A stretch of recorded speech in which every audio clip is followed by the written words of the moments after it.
शं वरुणः शन्नो भवत्वर्यमा शन्न इन्द्रो बृहस्पतिः शन्नो विष्णुरुक्रमः ॐ शान्ति शान्ति शान्तिः।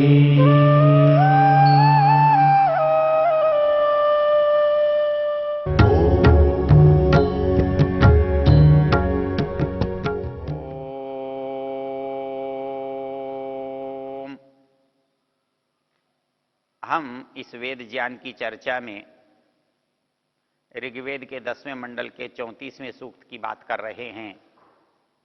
उस सूक्त का नाम अक्ष सूक्त है। उसमें जुए के बारे में बात की गई है। पिछले प्रसंगों में हमने देखा था कि हमारे ऋषियों ने हमारी उन प्रवृत्तियों को अंकुश लगाने के लिए कुछ उपाय बताए। तो जैसे हमने मनु की बात को देखा, मनु कहते हैं कि 3 बातें मनुष्य को प्रयोग करने के लिए भी, परीक्षण करने के लिए भी, देखने के लिए भी नहीं करनी चाहिए। उनमें पहली चीज है किसी पर स्त्री से संपर्क करना, उनसे मित्रता रखना।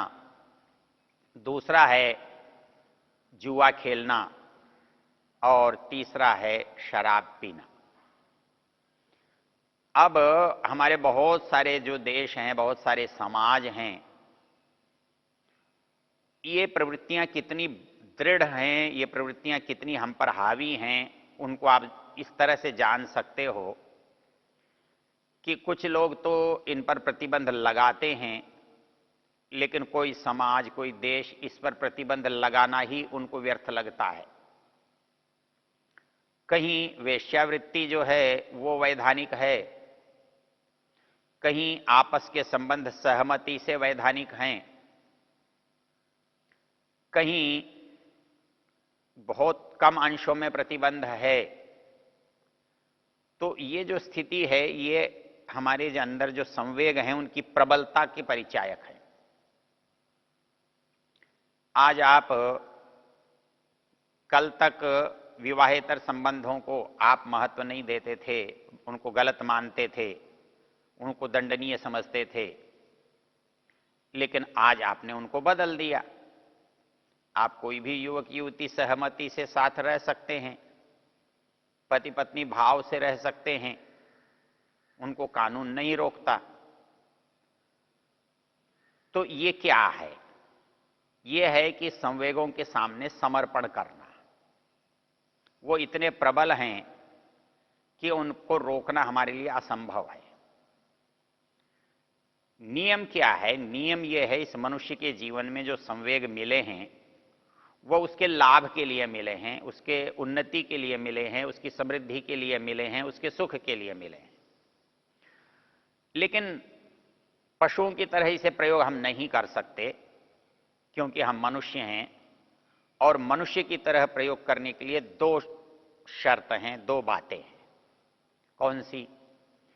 एक तो इस पर नियंत्रण पूर्वक इसका उपयोग करना, और दूसरा है परिश्रम पूर्वक इसे प्राप्त करना।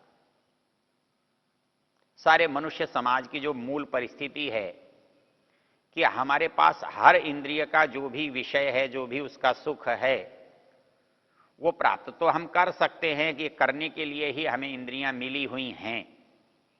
लेकिन मनुष्य समाज की व्यवस्था कहती है कि यदि आप उस पर बिना नियंत्रण के चलेंगे तो ये आपके लिए घातक होगा, और यदि आप बिना परिश्रम के लेंगे तो ये अमर्यादित होगा। तो बिना परिश्रम के किसी चीज को प्राप्त करना तो ऐसा है जैसे बिना मूल्य प्राप्त कर लेना। लेकिन मनुष्य की एक प्रवृत्ति है, वो बहुत भी चाहता है और बिना मूल्य भी चाहता है। तो बहुत और बिना मूल्य चाहने के उदाहरण हैं, चाहे वो काम है, चाहे लोभ है, चाहे मद है। हम शराब पीकर बहुत जल्दी अपने आप को भूल जाना और सुखी होना चाहते हैं,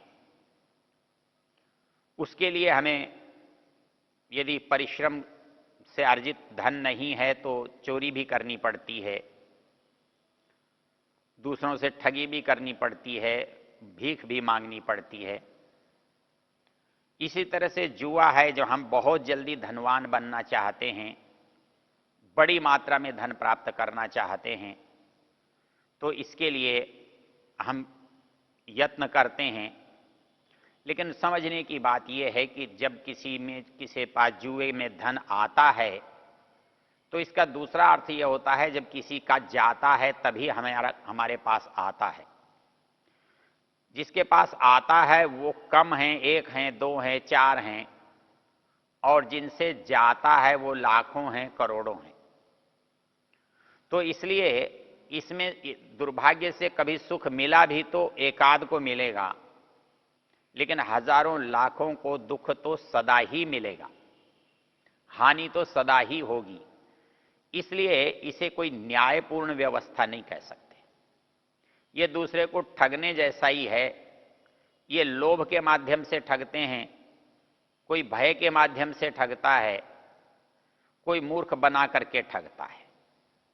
तो ऐसी स्थिति में इस पर जो प्रतिबंध लगाया गया है, क्योंकि हम जो भी चाहते हैं नियम यह है उसे अपने नियंत्रण में रखकर काम में लें और अपने परिश्रम से उसे उपार्जित करें, उसे प्राप्त करें।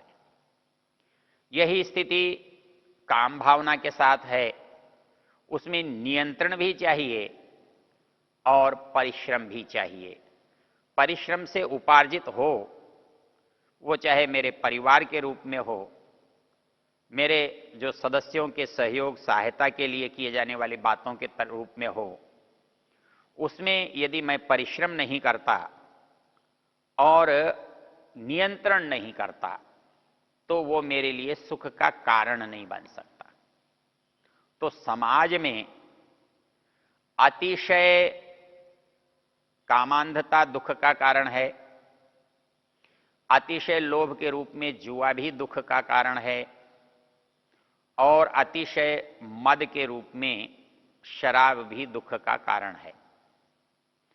तो और ये तीनों चीजें हमारे जीवन में बहुत प्रबल भावों के साथ जुड़ी हुई हैं। इन पर नियंत्रण करना सामान्य लोगों के लिए संभव नहीं है। ये केवल भय से या दंड से भी काबू में नहीं आती हैं। इनके लिए विवेक भी चाहिए, दंड भी चाहिए, और हमारे लिए परिस्थिति भी चाहिए। अर्थात हम ऐसी परिस्थितियों में न रहें जिनसे ऐसे काम हम बाध्यतावश कर डालें। इस दृष्टि से इसका जो दंड है वो भी जो जानबूझकर करता है, दुरुपयोग पूर्वक करता है, दुष्टता पूर्वक करता है, उसको अधिक मिलता है। तो हमने देखा कि इसके लिए कि वो कोई भी हो, जानकार हो, अनजान हो, समझदार हो, मूर्ख हो, बहुत साधु संत हो, दुनियादार हो, लेकिन इन पर नियंत्रण करना आसान नहीं है। इसलिए नियंत्रण करने के लिए हमारे ऋषि लोग वातावरण बनाते हैं, क्योंकि वातावरण बनाने पर नियंत्रण अब आसान हो जाता है। जैसे काम के बारे में ऋषि दयानंद से एक बार एक प्रश्न पूछा गया, स्वामी जी, क्या आपको इच्छाओं ने कभी परेशान नहीं किया है? उन्होंने कहा कि ये प्रश्न अवकाश पर होता है। यदि आप अपने को अवकाश में नहीं रखते तो इच्छाओं के उदय होने का प्रश्न पैदा नहीं होता। हम जब खाली होते हैं, हमारे पास विपरीत वातावरण होता है, हमारे पास उसको बढ़ाने वाले, उन इच्छाओं को बढ़ाने वाले कारण होते हैं, तो हमारी गति उधर ज्यादा होती है। हम खुले में, सार्वजनिक रूप में व्यस्त रहते हुए, काम करते हुए रहते हैं, तो हमारा ध्यान उधर कम जाता है या लगभग नहीं जाता है।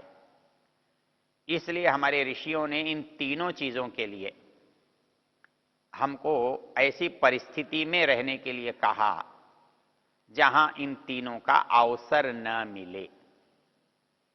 हमें ऐसी संगति में रहना मना किया जहां इनका बढ़ना होता है, जहां इनका फलना फूलना होता है, जहां ये प्रवृत्तियां अपने उद्दाम रूप में, बड़े रूप में विकसित होती हैं।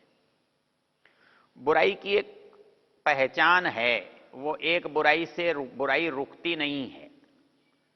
जब हम एक बुराई से जुड़ते हैं तो बुराइयों की एक श्रृंखला चल निकलती है और हमको दूसरी बुराई प्रेरित करती है कि ये भी कर लो, ये भी कर लो, ये भी कर लो। इसके लिए एक बड़ा सुंदर उदाहरण है। संस्कृत साहित्य में एक श्लोक है, भिक्षो मांस निषेवणम प्रकुरुषे किम तेन मद्यम विना, मद्यम चापि वरम वरमहो वारांगनाभिस्सह, तासाम अर्थरुचि कुतस्तव धनम द्यूतेन चौर्येण वा, अहो दूत चौर्य परिग्रहोपि भवतः भ्रष्टस्य कान्यागति। कोई महात्मा जी थे, किसी महात्मा जी को किसी स्थान पर किसी सज्जन गृहस्थ ने, सज्जन व्यक्ति ने ऐसा भोजन करते हुए देखा जो उनके लिए वर्जित है, पाप है, त्याज्य है। तो उन्होंने पूछा, महात्मा जी भिक्षो मांस निषेवणम प्रकुरुषे, अरे तुम जैसा त्यागी, तपस्वी, धर्मात्मा आदमी जो सात्विक विचारों का, सात्विक व्यवहारों का प्रतीक है, वो मांस खाता है? तो महात्मा जी कहने लगे, तुम मांस की बात करते हो। भिक्षो मांस निषेवणम प्रकुरुषे किम तेन मद्यम विना, अरे भाई कोई मांस खाता है और उसके साथ शराब नहीं पीता तो बेकार करता है। मांस खाने का आनंद ही तब है जब उसके साथ शराब हो। बोले, अरे बाप रे महात्मा जी, तुम अकेला मांस ही नहीं खाते हो, शराब भी पी लेते हो। तो कहते हैं, भिक्षो मांस निषेवणम प्रकुरुषे किम तेन मद्यम विना, कहता है मद्यम चापि वरम वरमहो वारांगनाभिस्सह। कहता है, अरे भले आदमी तू समझता ही नहीं है, जैसे मांस जो है वो बिना शराब के आनंद पूरा नहीं देता, वो शराब भी कोई अकेले पीने की चीज थोड़ा ही है, वो भी वेश्याओं के साथ पी जाए तो ज्यादा अच्छा रहता है। वो कहता है वारांगनाभिस्सह, वारांगनाओं के साथ बैठकर उसको पिया जाए तो उसका आनंद बढ़ता है, वास्तविक आनंद आता है। ये घबराकर बोला, बोले महात्मा जी आप तो कमाते नहीं हो, आपके पास आय का कोई स्रोत नहीं है, आप तो भिक्षावृत्ति करने वाले व्यक्ति हो, मांग कर खाते हो, तब इतना बड़ा धंधा कैसे करते हो?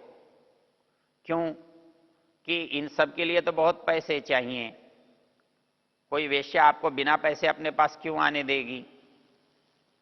तो वो व्यक्ति क्या कहता है, भिक्षो मांस निषेवणम प्रकुरुषे किम तेन मद्यम विना, मद्यम चापि वरम वरमहो वारांगनाभिस्सह। उसने कहा, तासाम अर्थ रुचि, वो तो आपको बिना पैसे अपने पास नहीं फटकने देंगे, फिर आप क्या करते हो? कुतस्तव धनम, इन सब कामों को करने के लिए आपको धन कहां से मिलता है? कोई परिश्रम तो आप करते नहीं, कोई नौकरी आप करते नहीं, कोई मजदूरी आप करते नहीं, आप तो भिक्षुक हैं। कहता है तासाम अर्थ रुचि कुतस्तव धनम, कहता है द्यूतेन चौर्येण वा, अरे बोले अकस्मात धन जो मिलता है वो दो ही तरीके से मिलता है। परिश्रम से किया हुआ धन तो बहुत थोड़ा थोड़ा मिलता है, बहुत देर में मिलता है।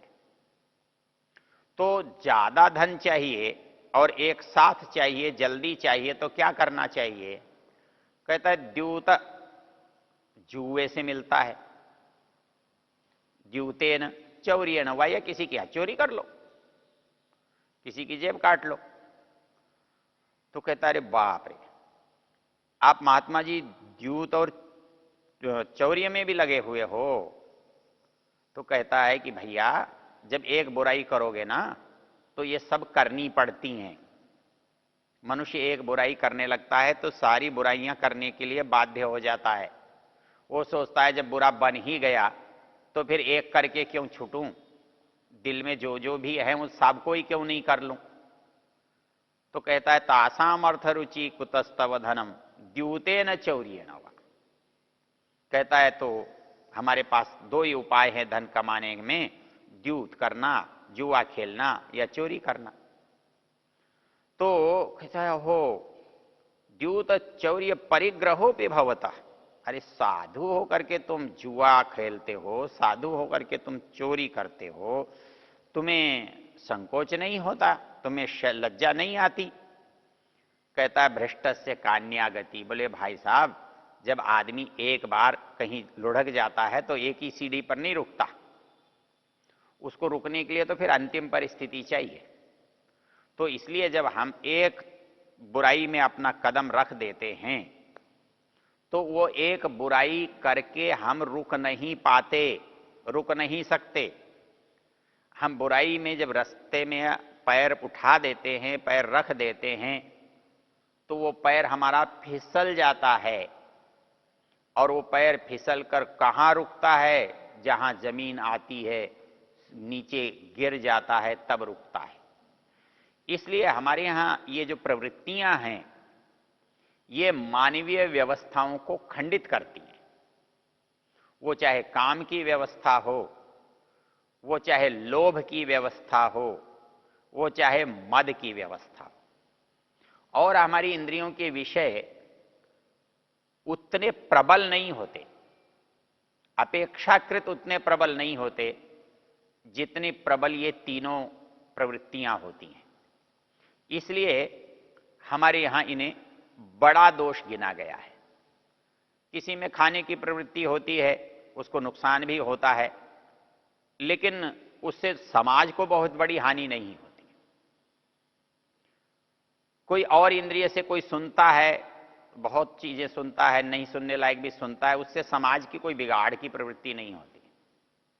लेकिन शराब से, जुए से, काम से केवल अकेले उस अपने व्यक्ति का पतन नहीं होता, बल्कि पूरे समाज का पतन हो जाता है। वो पूरे परिवेश के पतन के प्रति जिम्मेदार होता है। इसलिए ये जो प्रवृत्तियां हैं इनको ज्यादा महत्वपूर्ण माना गया और इनको रोकने के लिए कहा गया। हम देखेंगे इन मंत्रों में इस बात पर कितने मनोवैज्ञानिक ढंग से विचार किया गया है कि ये प्रवृत्तियां हमारे लिए कैसे घातक हैं और इनको रोकने के उपाय क्या हैं।